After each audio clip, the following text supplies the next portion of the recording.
Chapter 5. Reunion. Isabella. Get up. Get up. Why was a servant yelling?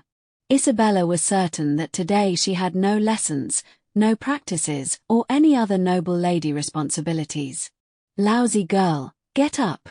Your father has returned. That was not a servant. It was her mother. The mother of her brothers and sister.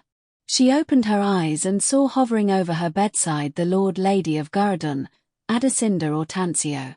The woman was in her 50s and had given birth to 7 children, which consisted of 6 sons and a daughter, and still she looked as beautiful as she did in the paintings that depicted her 30 years ago. She had the elegant black hair and silver eyes that most Agenorian nobles had. There were signs of age in her face, but those signs only elevated her commanding presence.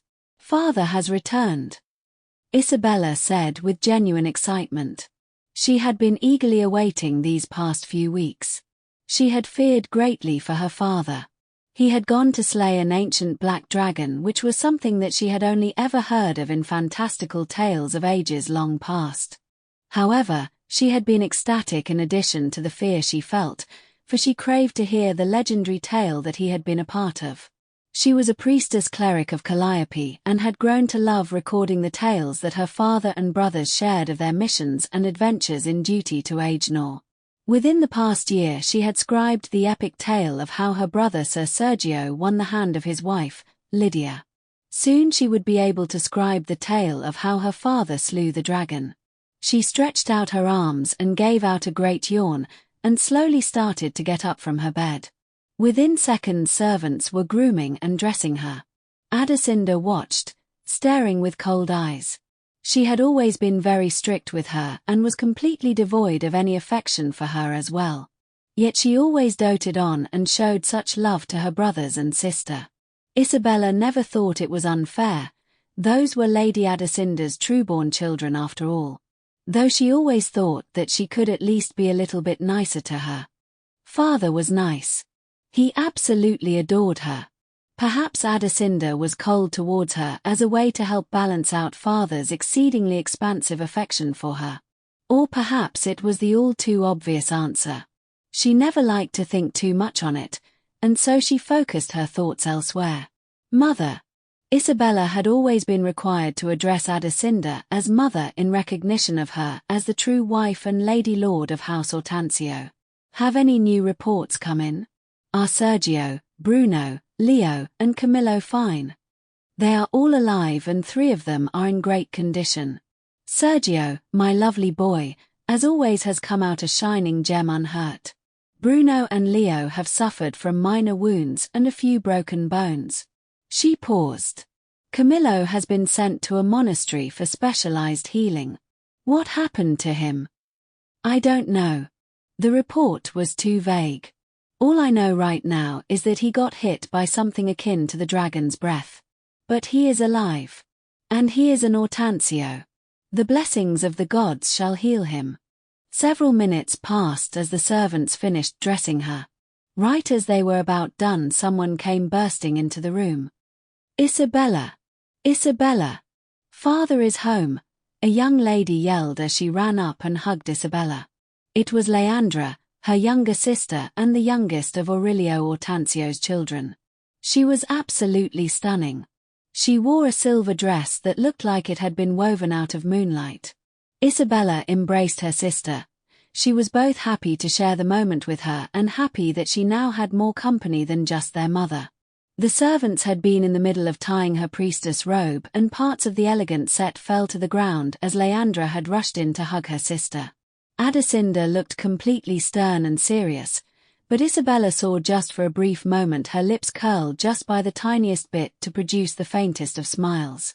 Ladies, Adesinda began. Behave yourselves. Your father just returned from the most important mission of his life. It is not only best for his daughters to meet him in a dignified manner but for them to prepare dignified as well. Both of them looked at each other and then turned their heads towards their mother.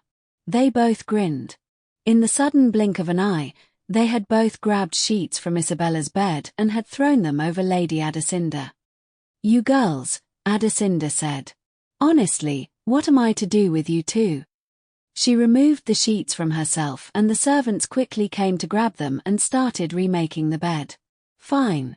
If you want to not take this occasion with the respect required by noble ladies, then be my guest. If you two, both, do not show up at the palace entrance to greet your father within the next 10 minutes, then I will make the cooks throw out all the 10 layered honey cakes and have them serve you pickled kobold tails for dessert at the celebration feast. They both let out cries of concern and quickly composed themselves. Adesinda smiled with a playful look to her eyes and left the room. It was moments like this that Isabella truly cherished. Had she pulled a trick like this on Adesinda by herself, she would not have heard the end of it. But with Leandra there, Adesinda's fury could only amass to playful punishments such as taking away their beloved honey cakes for a meal. Though she was not too sure about pickled kobold tails. Did the cooks even make stuff like that? And who in her right mind would eat such a thing? She shuddered at the thought of eating them. But that was enough thinking about strange dishes she would never try. She only had 10 minutes now to finish getting dressed and go all the way down to the palace entrance. Hurry, get this robe on me, Isabella said. Her attendants quickly got back to helping her, and in less than a minute she was fully dressed in her Calliope priestess robe. The robe was silver and beautiful like Leandra's dress, and on the lower part of the skirt of the robe there was a beautiful purple and blue hydrangea. You look so lovely, Leandra said. You do as well, sister, Isabella replied. They left her room together. They ran through the grand and spacious halls of their home, the city palace of Gurudon. Almost every corner they turned, servants were here or there, cleaning this and that, moving sheets and linens, delivering messages, and fetching all types of things.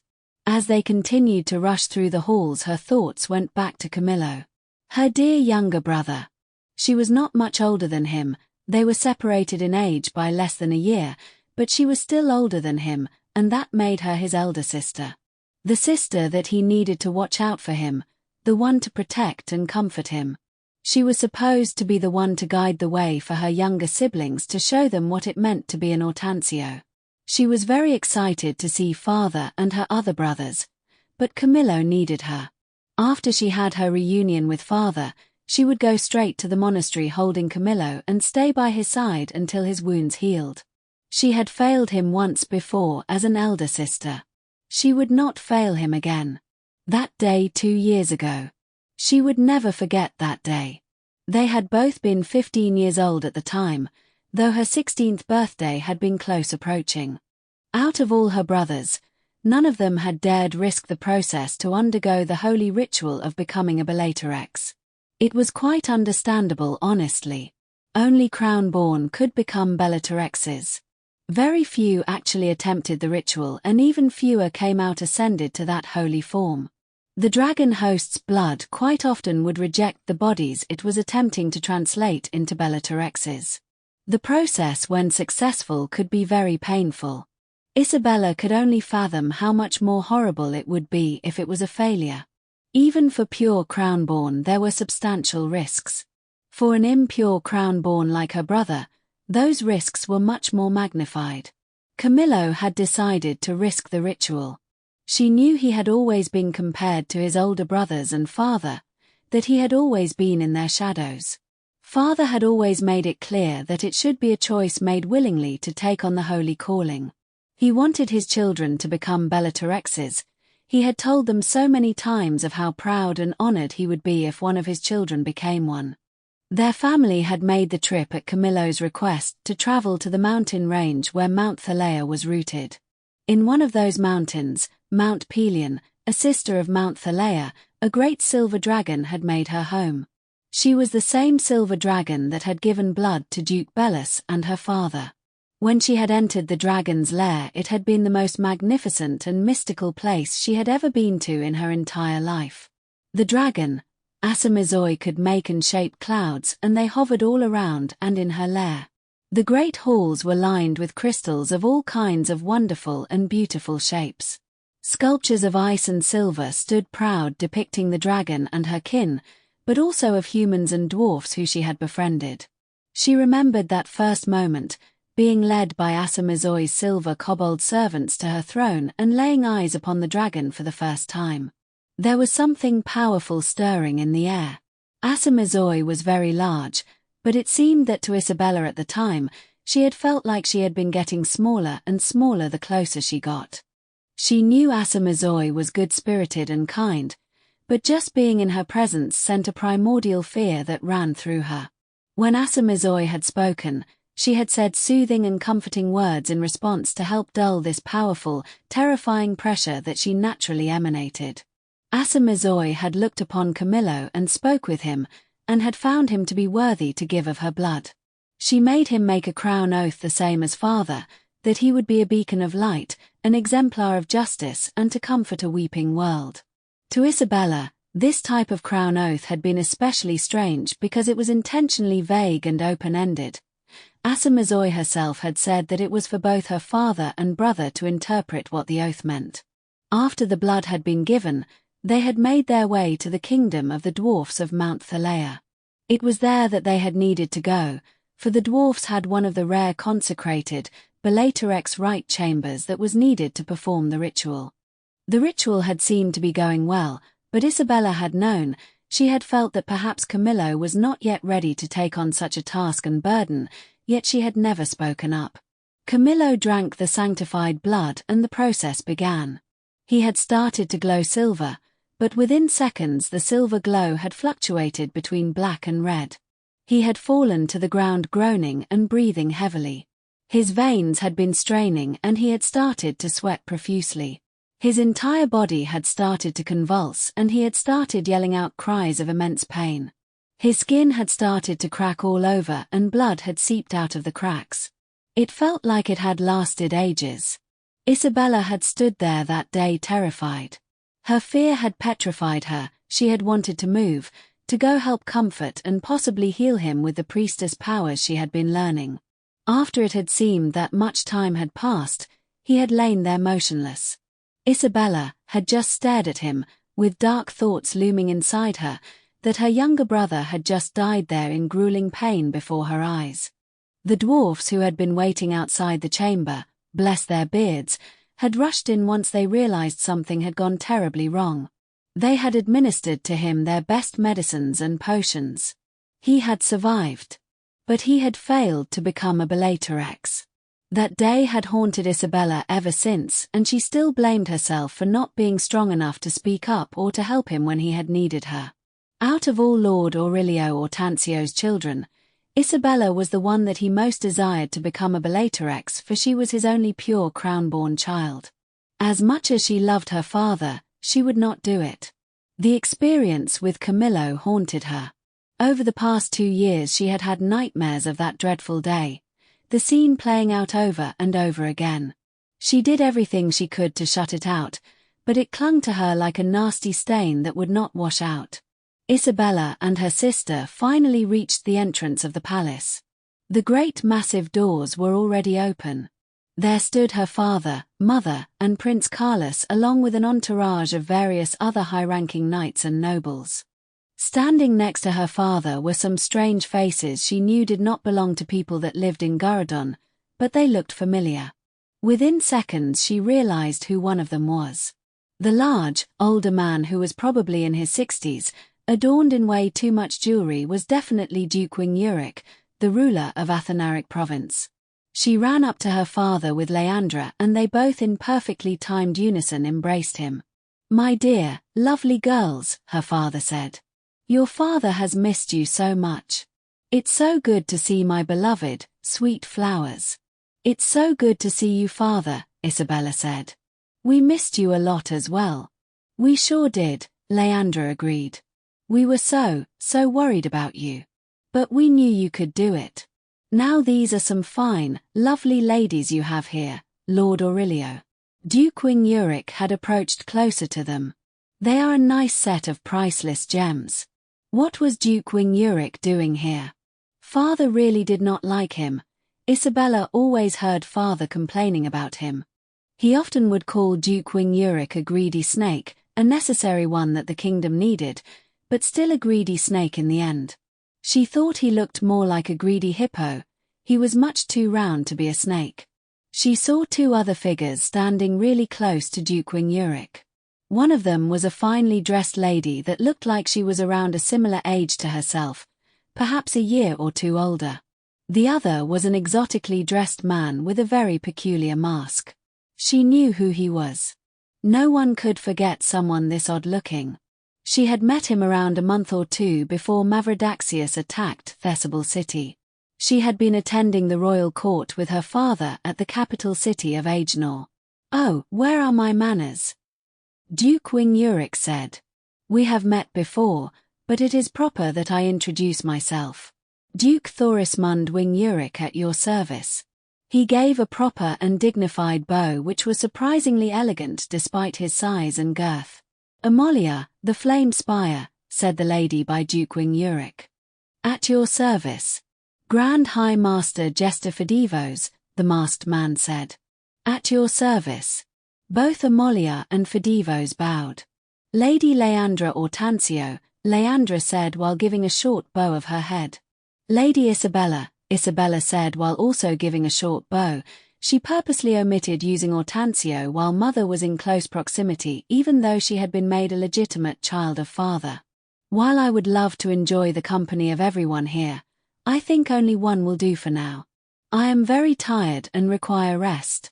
I shall have time to converse and celebrate later with everyone," father said. He took mother's arm and started to walk away from everyone. He was limping though, and then Isabella noticed that her father was using a cane. Something was wrong with his left leg. "Father," she cried. "Wait, what happened to your leg?" She ran up to him and immediately started to perform her clerical healing magic. Though she was primarily a priestess cleric of Calliope, the doctrine of the prime pantheon generally allowed for polytheistic devotion, she was also an acolyte of Athena and Apollo. Her divine healing spell was cast upon him, specifically targeting his leg. A faint divine light glowed in the area she was concentrating on. It faded slowly as the spell ended. As with the casting of most spells, she felt it straining her a little bit as she was casting it. "That does make it feel a little better," father admitted. "I'm thankful that you are such a dutiful daughter, but it is of no use. My personal clerics and healers, in addition to my own innate Bellatrix healing powers, were not enough to fully heal my leg. It will need time." Isabella looked at the leg she had tried to heal with a look of both sadness and disappointment. Was this her punishment? That when she actually decided to take action, her healing would not work effectively? Then she remembered. She needed to go see Camillo. "Father, which monastery is Camillo at?" she asked. He gave her a surprisingly sorrowful look. "He is at the Apollo Monastery. Same as my leg though, all our best clerics and healers have done everything they can for him. He needs time to heal. He will be given constant attention and administered the best medicines and holy healing spells that are within my domain and power. Do not worry yourself over him. We have some of the best healers in the kingdom. He will be fine."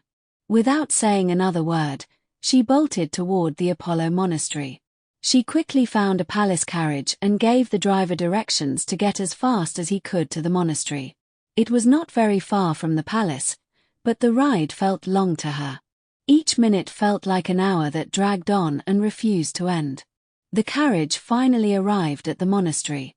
Because she was the city lord's daughter and technically a member of the monastery, she did not have much trouble getting in and through to the more restricted areas.